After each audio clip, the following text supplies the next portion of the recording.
Quels auront été les mérites de la Constitution du 18 février 2006, promulguée par l'ancien président Joseph Kabila Kabange?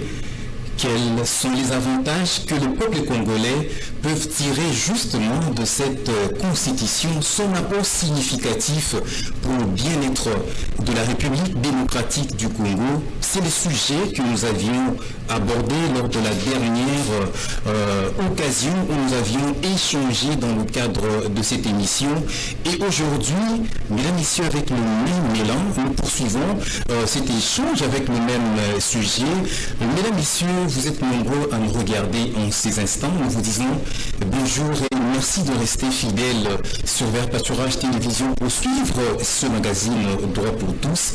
Et sur ce plateau avec le même invité que nous avons le même plaisir d'échanger encore aujourd'hui. Il s'agit de Maître Jonas Ngala-Mouloumé, qui est avocat praticien du droit au quotidien. Maître Jonas Ngala-Mouloumé, bonjour. Bonjour, cher Nico. Encore un plaisir de vous recevoir sur ce plateau des droits pour tous. Le plaisir est autant partagé. Heureux de me retrouver là. Merci beaucoup. Alors, mesdames et messieurs, comme je l'ai dit à l'entame, nous avions commencé un sujet et nous sommes en train de poursuivre et nous parlons justement de la Constitution de la République démocratique du Congo qui célébrait récemment son 18e anniversaire, justement après sa création et sa promulgation. Mais d'aucuns n'arrivent pas certainement à comprendre c'est quoi en fait la Constitution, qui est cette loi fondamentale d'un pays, la loi de loi, comme on le dit, la loi où toutes les autres lois tirent justement leur fondement ou leur substance. Et Maître Jonas Ngala-Mouloumé, qui est avec nous sur ce plateau, va justement vous expliquer au fait cette loi fondamentale, son importance. Maître Jonas, vous avez la parole. Oui, comme nous avions dit précédemment, nous partons sur l'entendement le plus simpliste possible pour que le commun des mortels saisisse lorsqu'on parle de la constitution de quoi il s'agit. C'est une volonté collective, c'est une volonté d'un peuple normalisé pour sous forme de loi qui fixe l'encadrement de la vie et le fonctionnement de l'appareil de l'État. Dans la Constitution, nous avons les principes édictés qui laissent des brèches à l'établissement des lois organiques qui viennent pour répondre aux besoins spécifiques des secteurs déterminés. Dans la Constitution, nous avons la création des institutions et qui déterminent le mode de leur fonctionnement. Dans la Constitution, nous avons aussi la respiration de la vie démocratique qui fixe les principes d'éligibilité et d'électeurs. Et dans la Constitution, nous avons pratiquement la vie étayée de l'État en tant que nation, en tant qu'appareil structuré et fonctionnel. Voilà ce que nous pouvons dire pour tout celui qui pourrait se poser la question de savoir c'est quoi la Constitution. Brièvement, c'est une volonté collective, c'est la volonté du peuple. Voilà pourquoi pour son entrée en vigueur, elle répond au principe de l'acceptation par voie de référendum. Voilà, ça c'est très bien dit, clairement explicité. Alors, justement, parce que nous parlons de cette constitution de la République démocratique du Congo du 18 février 2006, aujourd'hui, récemment, d'ailleurs là, il y a eu élection générale dans le pays. C'est parce qu'au fait, il y a eu cette loi de 18 février 2006 qui a pu déterminer les choses. Alors, quand on regarde depuis 2006, aujourd'hui nous sommes en 2024, alors il y a eu déjà 4 cycles électoraux que la République démocratique du Congo, justement, a eu à organiser. Alors, la question est de savoir, est-ce que cette constitution du 18 février 2006 a contribué, je vous laisse dire, quel est son apport significatif justement par rapport à ces 4 cycles électoraux que le pays a organisés? Voici la contribution qui n'est pas la moindre de cette constitution dans les 4 cycles électoraux. La première innovation ou le premier apport, c'est le mécanisme d'accession au pouvoir. La Constitution a déterminé comment on peut devenir président de la République et définit l'accession du pouvoir jusqu'au pouvoir local. C'est ainsi que vous avez vu pour ce 4e cycle électoral, nous avons l'élection qui a été organisée jusqu'aux conseillers municipaux. Ce qui est une première qui n'avait jamais été réalisée, pourtant consacrée dans la Constitution. Le deuxième apport, qui n'est pas le moindre, c'est la gratuité de l'enseignement primaire de base qui avait été fixé, prévu, mais non organisé. Du moins, ça fait 5 ans que cela est entré en vigueur, pourtant c'était constitutionnellement prévu. Si nous devons revenir sur les mécanismes d'accession au pouvoir, nous avons l'autre apport que la Constitution donne ou innove, c'est la mise fin de l'exercice du pouvoir public. Nous avons, par exemple, le président de la République, le renouvellement une fois de l'exercice de son pouvoir. C'est là limite les velléités d'accession au pouvoir par la force. Par les armes. Exactement. Ça nourrit au moins l'ambition à quiconque voudrait devenir président de la République d'attendre son tour. Vous voyez? Mais auparavant, c'était qu'il fallait attendre que tel meure ou qu'il y ait une cause d'empêchement. Mais ici, on peut se dire, si je n'ai pas été élu en 2023, je peux attendre 2028 pour tenter ma chance. Il y a aussi l'autre rapport, ce sont dans les critères que j'ai toujours appelés les critères sélectifs, qui sont répercutés à l'article 10 de la loi électorale. Et quand vous parlez des critères sélectifs, là, vous faites allusion. Ça voudrait dire que toute loi dans le monde met des conditions d'exemption, d'accession et d'exclusion. Voilà, je voulais parler de l'exclusion. C'est-à-dire toute loi dans le monde, toute loi fondamentale accepte les uns et exclut les autres. Il y a comme une sorte de sanction d'admission et la sanction d'exclusion.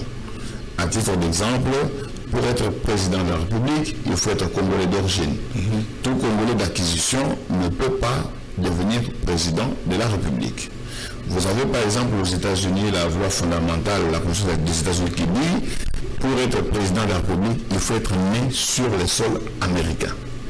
Vous pouvez être de père et de mère, mais si vous êtes né hors territoire américain, vous ne pouvez pas être président de la République. C'est cela qui est aussi un apport. Ça nous permet aujourd'hui de savoir, de déterminer les personnes éligibles à cette fonction, des personnes pouvant être éligibles aussi aux fonctions de députés, mais pour mettre un peu de l'eau dans le vin, on vous dit alors dans ces cas, pour être par exemple député, sénateur, il faut être tout simplement congolais. Là, il n'y a pas la nuance, la fixation du Congolais d'origine. Ça voudrait dire qu'à ce moment-là, même le Congolais par acquisition, par naturalisation, peut devenir député, peut devenir sénateur, exercer toute autre fonction, sans forcément ambitionner d'être président de la République. C'est en quelque sorte un déguisement à ce que j'ai pu appeler à la double nationalité qui souffre du moratoire jusqu'aujourd'hui, en dépit de la condition exclusive imposée par notre Constitution. Il y a bien d'autres choses dans ce sens. L'instauration des institutions étatiques, la forme de l'État, c'est une innovation aussi que la Constitution a donnée. La clause du coffre-fort, vous pouvez tout modifier sauf, donc ne touchez pas à moins 220, c'est aussi une innovation, parce que sinon ça allait rendre cette Constitution malléable et très flexible.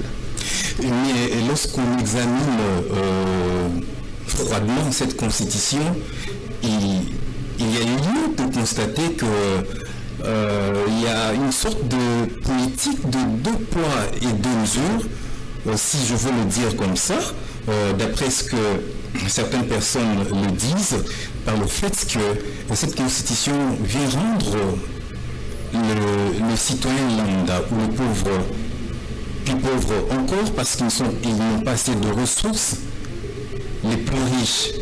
Et ils continuent à être plus riches parce qu'au fait, ce sont eux qui ont, comment je veux dire, ce sont eux qui utilisent vraiment cette constitution ou le respect de cette constitution n'est fait que pour ceux-là qui ont une certaine classe.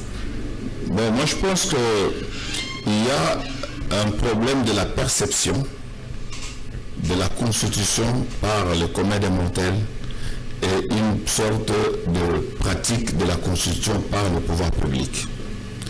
Dans les cas d'espèce, l'explication ou l'appropriation de la constitution dans sa phase pratique n'est pas perçue de la même manière. Alors, si les uns parlent que la constitution rend de plus en plus pauvres ceux qui sont comme des petits peuples, c'est tout simplement parce que la constitution de la République aujourd'hui, dans sa forme et dans son fond, ne permet l'accession au pouvoir, par exemple, ou l'exercice du pouvoir qu'en faveur essentiellement des structures et non des personnes physiques.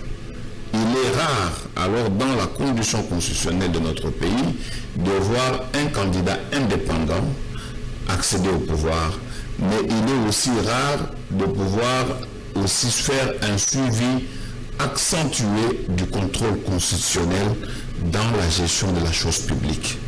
Voilà un peu cette nuance, cette faiblesse qui est perçue par les communs des mortels comme une sorte de la déprime aux plus riches, comme une sorte de sanction aux plus pauvres.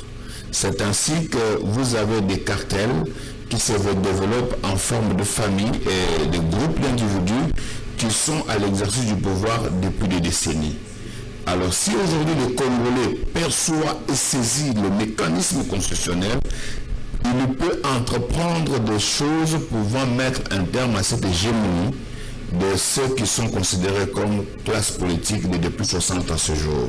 Je vais m'expliquer.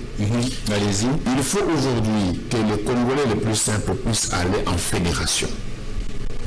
Si nous mettons de côté nos égos, si les Congolais s'unissent, si les Congolais se mettent en mouvement structuré, ils peuvent facilement anéantir la question d'hégémonie de ceux qui règnent depuis très longtemps et ils peuvent briser le mythe de penser que ne s'enrichissent que ceux qui sont issus de telle ou telle autre famille. Nous autres sommes venus de familles peut-être non connues, nous sommes venus par la grâce du Seigneur et nous taillons chemin parce que nous avons compris ce mécanisme. Alors, peut-être qu'on en a évoqué, mais j'aimerais vraiment que nous puissions en parler encore.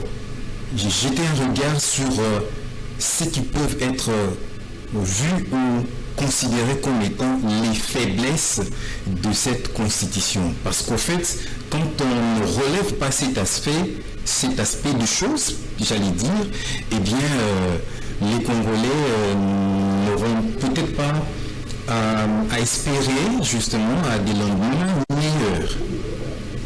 Vous avez raison parce que l'œuvre humaine est perfectible.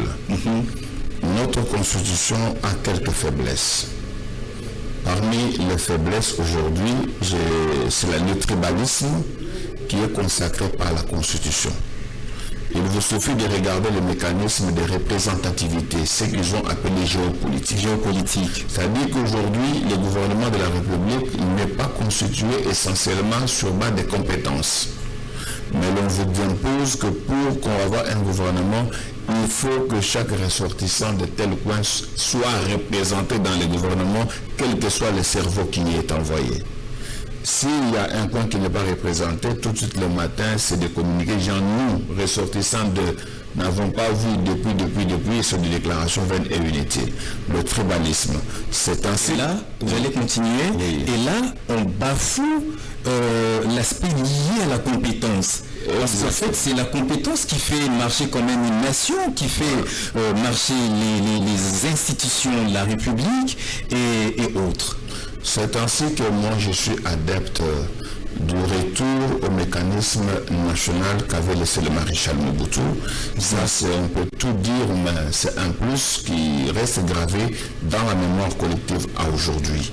C'est-à-dire qu'en réalité, on devrait laisser certaines nominations qui se basent essentiellement de compétences. l'on devrait éviter l'élection de... Pratiquement, commençons par l'élection de gouverneurs, l'élection de maires, de bourgmestres, de conseillers communaux, ainsi de suite, laisser cela à la nomination des non-originaires.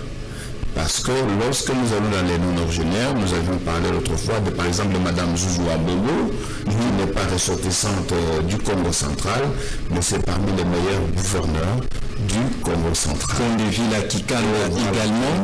Vous avez le feu Kouagialo, qui a très bien géré la province dans laquelle il n'était pas originaire, qui a laissé des empreintes.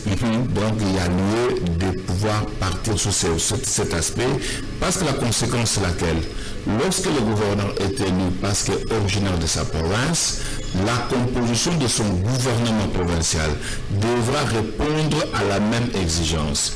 Vous avez les ressortissants de tel territoire, tel autre territoire qui voudront se retrouver dans ce gouvernement provincial. C'est ainsi qu'aujourd'hui, vous avez la fraude à la Constitution qui est consacrée par la pratique des commissaires spéciaux. Vous avez les gouvernements provinciaux dont le nombre de membres du gouvernement sont limités à 10, mais vous avez la pratique des commissaires qui est instaurée pour déroger, pour tricher à la Constitution. Et malheureusement, ça fait route, c'est devenu une pratique. Et bien, les gens laissent passer cette violation, cette fraude à la Constitution. Alors, parce qu'il y a des faiblesses, comme vous venez de le relever, est-ce qu'il y a lieu de réécrire cette constitution du 18 février 2006? Bien sûr, il y a lieu. Parce que toute constitution détermine son mécanisme de révision. Lorsque les mécanismes de révision sont consacrés, c'est pour répondre aux besoins de certaines dispositions qui deviennent obsolètes. Parce que souvent, les faits précèdent les droits. Lorsque l'on rédige un texte législatif, l'on n'anticipe pas. C'est lorsque le besoin naît que l'on est obligé d'adapter pour éviter que le texte tombe en désuétude. Et dans le cas d'espèce, l'article 218 de la Constitution fixe les mécanismes par lesquels la Constitution peut être améliorée afin de répondre aux besoins de la vie démocratique. Et donc là, on peut considérer cela comme étant des préalables à la révision de la Constitution. L'article 218 de la Constitution fixe le principe de la révision constitutionnelle, en fait fixe les conditions préalables et détermine le mode de l'initiative. De qui peut venir l'initiative? Et si l'initiative y est, comment la révision peut être faite? Si la révision est faite, comment elle doit produire ses effets, donc l'entrée en vigueur? Et s'il y a révision constitutionnelle, quelles sont les matières qui doivent être touchées et lesquelles ne peuvent pas être touchées? Là, on va de 218 à 220 de la Constitution, et 220 qui fixe pratiquement le socle du coffre-fort. Alors maintenant, on va y aller mollo par mollo. Alors déjà, on parle des personnes de qui l'initiative de réviser la Constitution peut venir. Alors, que les téléspectateurs comprennent, cette initiative peut émaner de quelles personnes? En ordre hiérarchique, l'initiative peut venir du président de la République, du gouvernement, je préfère fixer là-bas, du gouvernement, pas du Premier ministre, du gouvernement après délibération en conseil des ministres, de l'une des chambres du Parlement, ou de 10 000 signatures récoltées du peuple congolais, c'est-à-dire par voie de pétition. La pétition doit répondre aux critères de 10 000 signatures valablement certifiées. C'est l'article 218.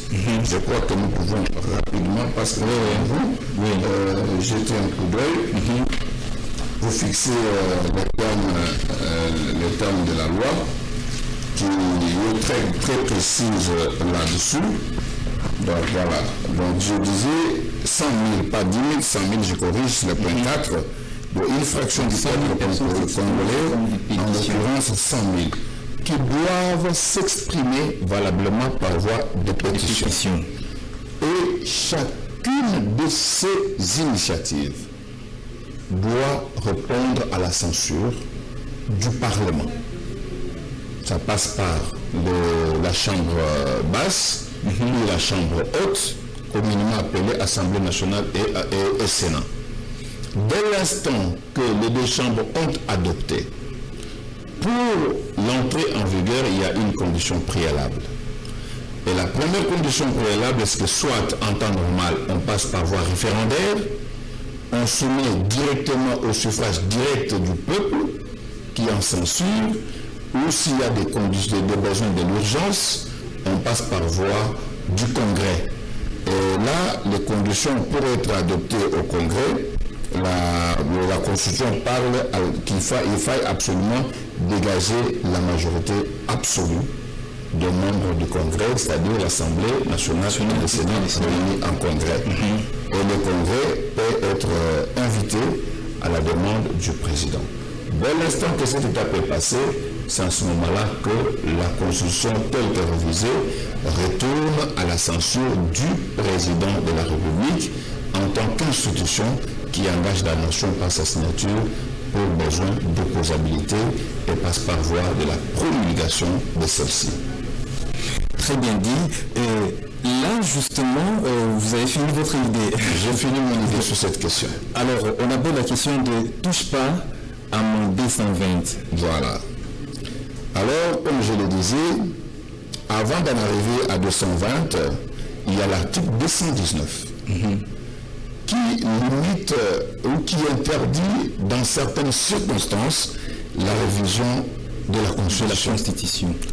C'est lorsqu'il s'agit de l'état de guerre ou l'état d'urgence ou l'état de siège. Il peut y avoir certains cas, par exemple là nous avons le cas de l'état d'urgence qui peut être déclaré entièrement ou partiellement. Lorsque c'est total sur la République, la Constitution interdit que la Constitution soit révisée. Pourquoi on l'interdit? Parce que nous quittons du régime ordinaire pour entamer le régime exceptionnel. Et le régime d'exception voudrait que lorsqu'il s'agit de l'état d'urgence, par exemple, que le civil cède place aux militaires dans la gestion du pouvoir public. Comme ça se passe actuellement d'ailleurs là avec la situation dans les Kivu et autres. Voilà. Dans les cas d'espèce, il y a suspension. On ne peut pas réviser ce qui est suspendu. Parce que nous quittons de l'ordinaire au spécial. Au spécial. Alors, le spécial dérogeant à l'ordinaire, on ne peut pas interdire, on ne peut pas refuser. Tout simplement parce que lorsqu'il y a suspension du pouvoir législatif qui doit entériner l'initiative, on ne peut pas. Et si l'on refuse cela, on risque de tomber dans l'arbitraire et dans l'abus du pouvoir. Alors pour protéger les droits et libertés républicains, c'est pourquoi on limite, on interdit que dans telles circonstances, on ne peut pas réviser la Constitution. Et alors, mais si jamais l'on revenait dans la circonstance normale de la révisitation de la Constitution, l'article 220 fixe la clause du coffre-fort. Le nombre et la durée du mandat du président de la République ne peuvent pas être touchés. La forme de l'État ne peut pas être touchée. Et voilà au moins la protection du socle existentiel de l'État. Vous touchez à tout sauf à ça. Et si vous y touchez, carrément, ça n'emporte pas révision, mais plutôt le changement de la Constitution, parce que l'âme de la Constitution de notre pays est consacrée à l'article 220. Et là, on retourne dans la case de départ où il y aura justement confusion dans le pays, confusion au sein des institutions même qui gouvernent le pays. Oui, parce qu'en cas de changement de constitution, ça veut dire que nous devenons dans le cas de non-règles. Quand vous touchez à l'article 220, c'est-à-dire que la constitution de 2006 ne subsiste plus. En ce moment-là, nous changeons de constitution qui devra fixer de nouvelles bases qui répondront aux besoins de l'urgence ou de la nécessité selon les cas. Alors, Maître Jonas Ngala Mouloumé, prenons cette question. Peut-être ça peut être vague. Quelle constitution pour une république démocratique du Congo épanouie ou plus épanouie? C'est une constitution rigide Une constitution qui répond aux besoins de la nécessité et non de l'urgence. Parce qu'une constitution qui répond aux besoins de l'urgence, elle répond aux besoins de faits caricaturés sur les têtes des personnes. Mais une constitution qui répond aux besoins de l'urgence, elle répond aux besoins de l'objectivité et du cas impersonnel. Rien n'est taillé sur mesure, rien n'est taillé selon la circonstance, mais cela répond aux besoins de l'impersonnalité sur le temps. Lorsque l'on fixe des principes qui ne répondent pas à la tête des individus, ce sont plutôt les individus qui s'adaptent aux conditions constitutionnelles. En ce moment-là, nous avons une constitution rigide, c'est-à-dire une constitution forte. Deuxièmement, nous devons, pour la constitution qui répond aux besoins de notre pays, doit répondre aux besoins de la discipline et de la sanction. Lorsqu'il est défini la facilité de la sanction, lorsque le député, les parlementaires, n'est pas couvert lorsqu'il faute, en ce moment-là, on passe par la consolidation de la vie démocratique, une constitution qui répond aux besoins. Mais lorsque l'on est dans les cas de conglomérats, par exemple, quelqu'un qui a mal fait, vous avez des évidences, mais au nom de la protection de la Chambre, on court à la protection, à la couverture des immunités, c'est ça le problème. Partout dans le pays, il y a des privilèges. Dans le monde, il y a pour certaines fonctions des privilèges, mais la loi des immunités, c'est la loi qui fragilise le pays. Voilà pourquoi il peut y avoir des gens couverts d'immunité, mais qui s'hasardent à trahir facilement le pays, parce que c'est la Constitution qui le prévoit. Pour être bref, la bonne Constitution pour notre pays, c'est celle qui répond aux critères objectifs et aux besoins de la nécessité qui repose sur les cas impersonnels. Voilà, Maître Jonas Ngalamouloumé, nous arrivons pratiquement à la fin de cette émission, mais avant de la conclure, on va quand même prendre cette question peut-être en 30 secondes. On a comme l'impression qu'aujourd'hui, on adapte la Constitution qui est un instrument juridique à des pratiques politiciennes. Qu'est-ce que vous pouvez dire par rapport à ça? Je note qu'aujourd'hui, c'est plutôt la fraude à la Constitution qui est consacrée. Les gens évitent de violer la Constitution, mais s'organisent à la contourner. Je vous donne deux types d'exemples. Vous avez aujourd'hui la Constitution qui dit que le membre du gouvernement ne peut exercer aucune fonction au sein d'un parti politique. On crée la pratique de l'autorité morale. Parce que même nulle part, c'est creux, c'est vide, mais en réalité, c'est une fonction au sein d'un parti politique. Aujourd'hui, vous avez la pratique des commissaires généraux dans les provinces qui sont en soi des ministres, juste pour déroger à la limitation du nombre de membres du gouvernement provincial. C'est cette fraude-là qui est une pratique aujourd'hui qui fait route dans toute impunité alors qu'elle ne le faut pas être. Ce qui fragilise d'ailleurs. Ce qui fragilise la pratique de la Constitution et surtout sa consistance. Voilà, maître, nous arrivons pratiquement à la fin. Juste un mot de conclusion par rapport à tout ce que nous avons échangé autour de la Constitution du 18 février 2006. Peut-être un conseil à ces politiciens qui nous regardent. Il ne suffit pas d'appeler au patriotisme. Mais le vrai patriotisme consiste dans la protection de la Constitution et de son respect strict, surtout lorsqu'il s'agit de sa mise en application. Aimons ce pays, nous n'avons que le Congo démocratique comme seule nation. Voilà mon conseil et l'appel au vrai patriotisme. Voilà, aimons le pays, aimons la République démocratique du Congo, la seule nation, le seul pays que Dieu nous a légué. C'est là la conclusion, le mot de conclusion de Maître Jonas Ngalamouloumé par rapport à ce numéro de votre émission Droit pour tous. Nous avions échangé autour justement des mérites de la Constitution du 18 février 2006, les avantages que cela peut procurer au bénéfice des citoyens lambda. Mesdames, Messieurs, vous étiez nombreux à nous regarder. Nous vous disons merci et on se retrouve pour le prochain numéro. Bye.